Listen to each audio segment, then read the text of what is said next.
Can we chat for a second? Sure. What's on your mind? The federal deficit, the tax deal, and the middle class in America. You're kind of obsessed with this issue. Yes, I know. Will you indulge me yet again? Why not?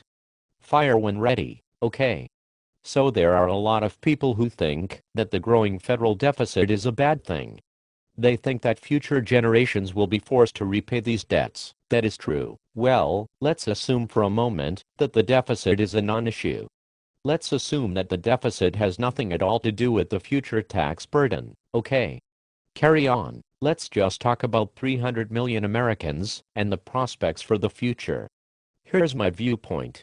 Every month we need to add jobs to the economy because more and more people, based simply upon age, become able to join the labor force. And while retirement used to take people out of the workforce, declines in retirement monies and a decline in the real value of wages has led to an increase in the average retirement age. So far I agree. 50 years ago the United States produced lots of stuff. We exported many goods to Europe and to some emerging markets. But now, over 70% of our GDP is based upon consumption or private sector spending. Some $10 trillion out of a $14 trillion GDP, yup. Those are the numbers. President Obama says that we will double exports over the next 5 years. But corporations continue to offshore their operations because labor and administrative costs are far cheaper in Malawi or in Turkmenistan than they are in Jacksonville or in Albuquerque. Correct. The Federal Reserve continues to add liquidity to the system through accommodating monetary policies.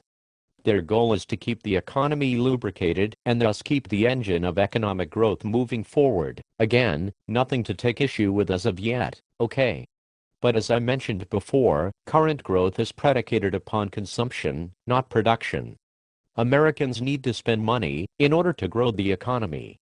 And in an effort to make more money available to the working woman and man, the president and congressional Republicans reached a deal that cuts taxes by close to $1 trillion over the next several years. Now remember, I'm still proceeding from the assumption that deficits are a non-issue. I'm proceeding from the assumption that the tax breaks are totally fine as pertains to the deficit. Okay, I'm still listening. So, the average American, a person like me, finds an extra several hundred, or even several $1,000s available to spend over the next couple of years. And let's say that the average American chooses to spend those tax savings on stuff at Walmart or at Best Buy. And so the average man buys new toys and electronic gadgets at Walmart.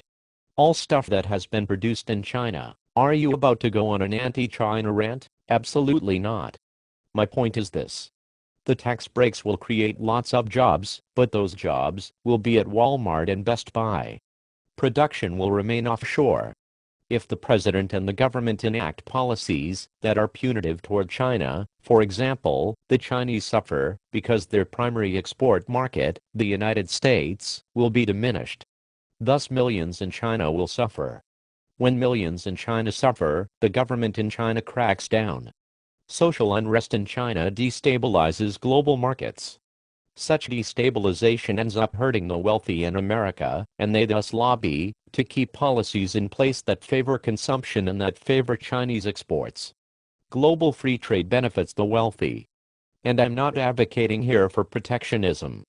I'm simply making observations. I think I'm still with you. And so, in the end, all that tax breaks do, all that loose-fed monetary policies do, is to perpetuate the economic model of consumption that the United States has embraced since the 1970s. So what?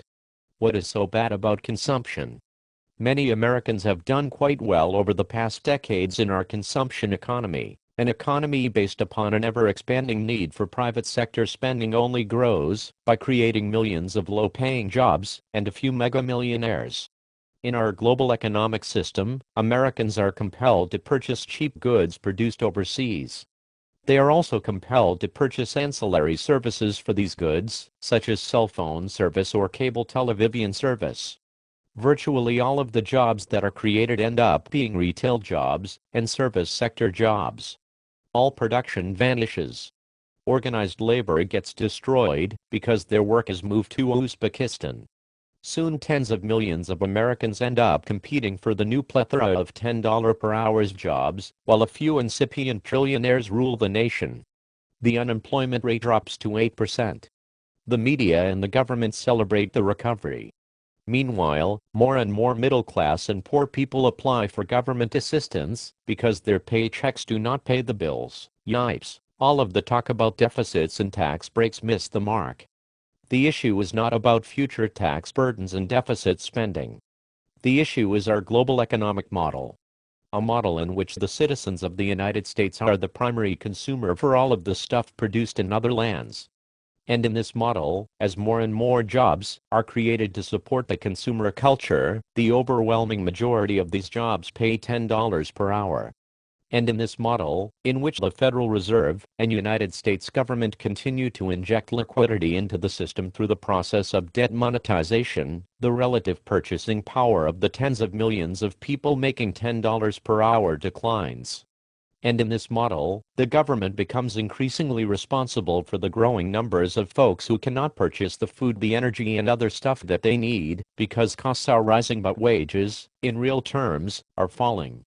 And in this model, eventually the government cannot monetize any more debt, and budget cuts create mass suffering, and the only choice left is to beg Warren Buffett and Bill Gates for a handout. Are you thinking what I'm thinking? America is becoming a banana republic.